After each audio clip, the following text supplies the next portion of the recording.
Ukraine unleashes US-made ATACMS deep inside Russia. Strikes hit Voronezh airfield and training grounds after deadly attack on Kyiv.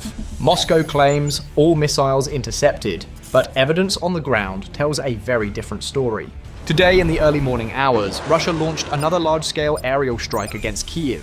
The strike followed the now familiar sequence: drone waves, missile volleys, designed to stretch defenses, confuse radars, and create windows for follow-on salvos. As rescue teams moved through damaged neighborhoods, over 40 civilians had to be pulled from the rubble of collapsed buildings. At least 6 people were confirmed dead at the time, with more than 30 others injured, while not the largest international outlets reported substantial firepower.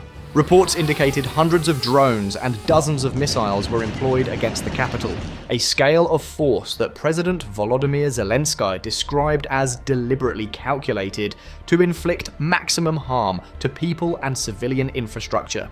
Zelensky noted that dozens of apartment buildings were damaged, and debris from an Iskander ballistic missile reportedly struck the Azerbaijani embassy. None of these structures held military significance, and the impacts underscored Russia's continued willingness to hit civilian locations. That pattern is familiar. Early drone swarms overwhelm search radars and tie up interceptors. Subsequent missile volleys exploit any gaps that appear.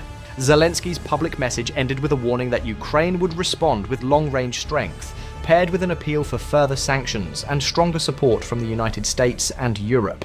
At the time, it was unclear what form Ukraine's response would take, but the intention was already clear. If Ukraine could not stop every incoming round, it would try to raise the costs for Russia far from the front. By November 18, the response materialized. Ukraine carried out a precision strike deep inside Russian territory using US-made ATACMS tactical ballistic missiles. Initial details were limited, but reports began circulating of missile trails heading toward Russia's Voronezh region. Local authorities there denied that any attack had occurred, even as Russian military bloggers posted accounts of explosions near sensitive military sites. The information environment moved fast. Official denials, competing eyewitness clips, and quick-turn satellite snippets. None of it definitive alone, but collectively pointing in the same direction. Russia's Ministry of Defense responded unusually quickly, confirming that Ukraine had attempted to strike Voronezh, but insisting that all 4 ATACMS missiles were intercepted by S-400 and Pantsir systems. The official message claimed that only falling debris caused minor damage to the roofs of a geriatric center, an orphanage, and a private house. This explanation matched a pattern Russia has used repeatedly when trying to downplay damage to military targets, an insistence that wreckage rather than a direct strike was responsible. The speed suggested an attempt to preempt independent reporting. It also set the stage for a familiar contest: claims of comprehensive interception versus geolocated impact evidence surfacing in the days that follow. Soon after, footage showed a missile body separating mid-flight. On the surface, the video seemed to support Russia's claim of interception. However, analysts examining the clip highlighted that Ukraine likely used an ATACMS variant armed with a cluster munition warhead. This version deploys its submunitions at altitude, releasing them across a wide target area in a pattern meant to maximize damage to parked aircraft, soft-skinned vehicles, and exposed logistics nodes. The missile body then continues until it crashes elsewhere. The breakup likely reflected planned submunition release, not interception.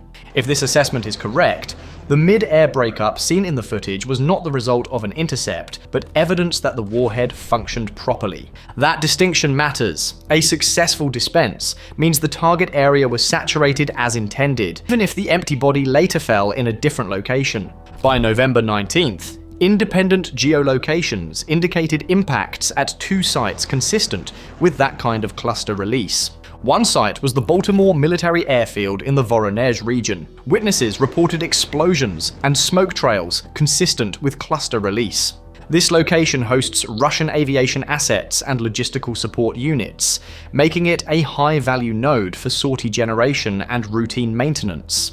Cluster munitions over an airfield are designed to damage multiple aircraft, fuel stores, and maintenance infrastructure in a single strike, not necessarily to crater a runway, but to degrade the ecosystem that keeps aircraft combat capable. The second target was the Pogonovo training ground, a major military complex used for troop training and equipment staging. The presence of large troop concentrations made it a logical target for cluster munitions, which are specifically designed to disperse over a wide area and hit personnel and vehicles spread across open terrain. And striking a training and staging area can have outsized effects compared with a single point target. It disrupts rotations, delays unit certification, and forces commanders to divert scarce engineering and medical capacity inward rather than forward. Taken together, Baltimore and Pogonovo fit a coherent target set, one that aims to erode Russia's ability to sustain high operational tempo over the winter. Some reports also mentioned ATACMS flight paths over the Belgorod border region, suggesting that Ukraine may have used weaker air defense corridors in that area to approach deeper targets. No impacts were reported in Belgorod itself, indicating that the region served more as an approach path rather than a target zone.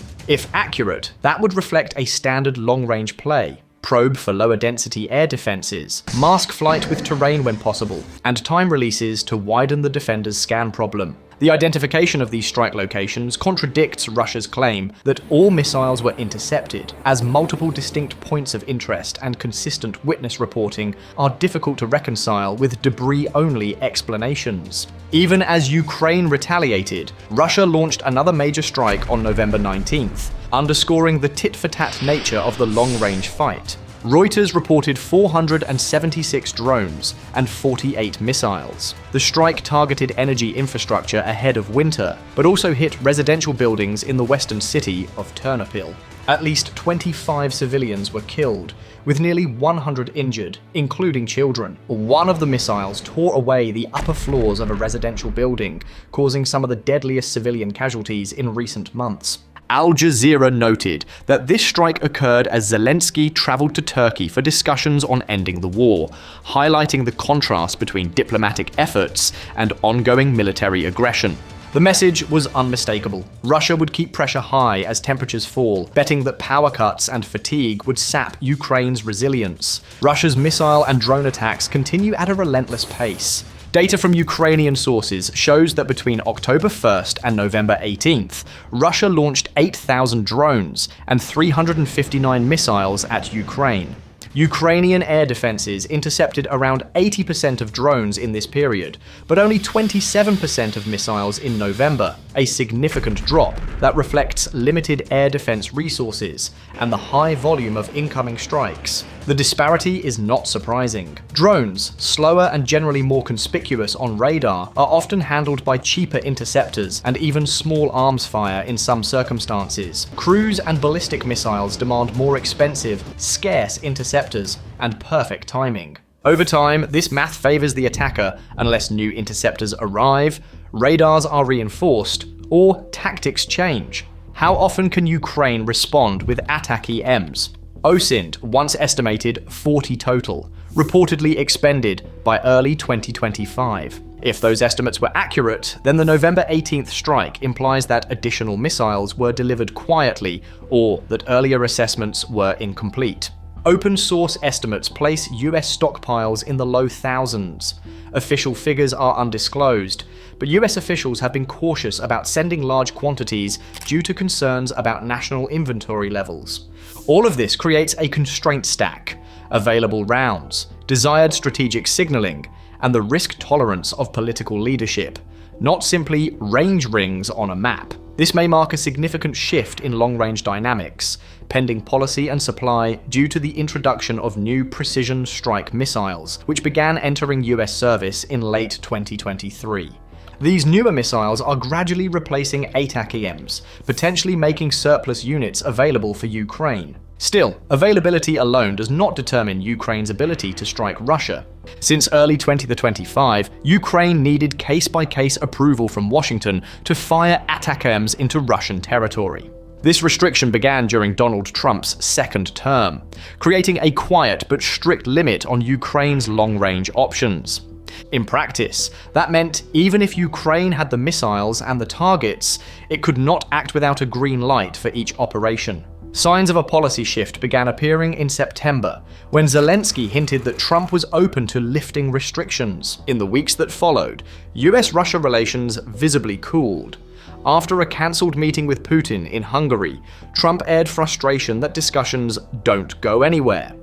The United States then implemented new sanctions targeting major Russian oil companies. Around the same time, the US approved a $105 million package for Patriot air defense sustainment in Ukraine. These developments suggested a gradual hardening of the American stance toward Russia. Put together, they sketched a policy environment where occasional deep strikes might be authorized to impose costs and complicate Russian planning, without committing to an unlimited long-range campaign. The November 18th strike indicates a policy barrier was at least temporarily lifted. Ukraine had not used ATACMS on Russian territory at any point earlier in 2025. That it suddenly did, so means Washington authorized the launch. Whether this authorization covers only this strike or signals broader approval remains unknown, but the strike indicates US authorization and operational access to ATACMS, at least for this instance, to its most powerful ground-launched long-range weapon. The ambiguity is likely deliberate. It keeps Moscow guessing about what might be hit next, and at what cadence, while preserving Washington's ability to modulate risk. If repeatable, the operational implications are substantial.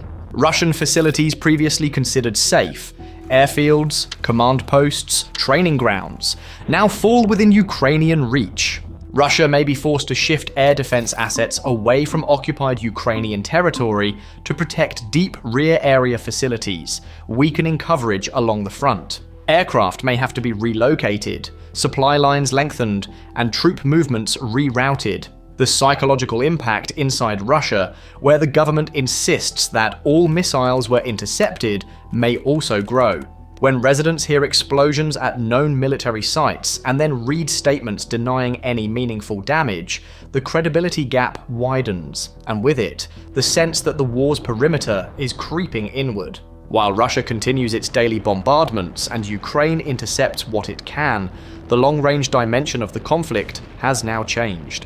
The remaining questions revolve around Ukraine's inventory, Washington's willingness to approve further launches, and the rate at which the United States can supply or free additional missiles. A sustainable rhythm of strikes would require a steady resupply pipeline, predictable authorization timelines, and ongoing intelligence to refresh target sets faster than Russia can adapt. Conversely, a one-off operation would still have value, forcing temporary dispersals, burning Russian time and resources, but it would not alter the winter calculus by itself. The November 18th strike demonstrated capability, political approval, and operational reach. What remains to be seen is how often Ukraine can repeat that performance. As winter deepens and Russia intensifies its attacks on civilian infrastructure, the central question becomes whether Ukraine will be able to maintain this form of long-range response. Will the supply of ATACMS and US authorization continue, and could these strikes eventually influence the broader trajectory of the war? The answer will hinge on two levers moving in tandem: policy cadence and materiel flow. Capability is now proven. Repetition will determine impact.